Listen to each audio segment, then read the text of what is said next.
In this microcast, CCI founder and CEO Jake Weiss explains the meaning of humility in a feedback and coaching context, which is different than the traditional dictionary definition of the word.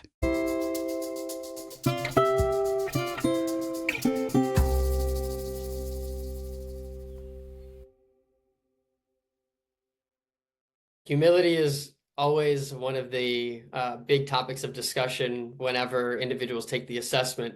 And with humility, again, we're not looking at whether or not someone is humble if they brag, but it's really about two major facets of humility that we look at here that come from the literature. Those two facets, one of them is expressed humility and the other is intellectual humility. To dig a bit deeper, expressed humility is about whether or not we view others as valuable sources of learning and whether we value the contribution of others. So we have a lot of people that are around us that are at our disposal. Do we have our select group, our echo chamber that we often tap into, and while we discount others, or do we view everyone around us as a potential source of learning and information?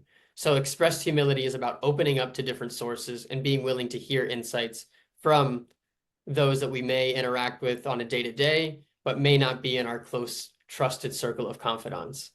The intellectual humility piece is a build from expressed humility. So expressed, can I open up to a wide range of sources? And then intellectual humility comes in. Now when I'm presented with new information, feedback, coaching from these different sources I've opened up to, am I willing to shift my perspective based on the evidence that these individuals are providing me? Or am I very rooted in my current way of thinking? Am I rigid in my thinking? And no matter what these individuals have to say, I'm not changing my mind. So when it comes to a coaching and feedback context, coaching and feedback from different sources is new information. It's a different way to see a problem or a challenge or a gap with a skill. Are we willing to open up to these different sources that might have information that's useful to us? And are we willing to then shift our perspective when we're presented with new evidence or a new way of thinking? So that's how we really think about humility within this context. And an example that I often share when we're running sessions on this was talking with a chief medical officer of a large hospital system who was a surgeon by training. And they relayed a conversation they had internally that I found really powerful and a great demonstration of humility. And there was a surgeon working in this hospital that had been working there for 15 years, the head surgeon. She's great at what she did.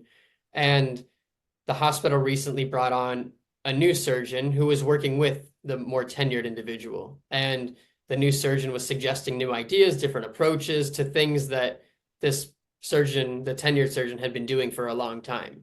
And the tenured surgeon was getting frustrated.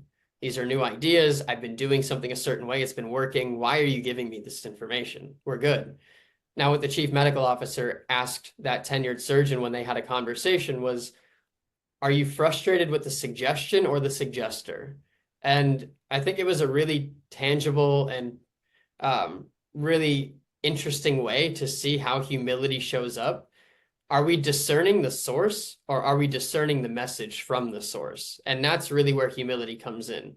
You don't need to act on every piece of information you receive, but if you don't hear it, you can never decide what's useful and what's not. So that's the example I like to bring forward with this, being mindful of not just writing the source off before they can provide the information, but hearing it and then deciding what you might use. And that's a true demonstration of really expressing and really bringing forward that intellectual humility.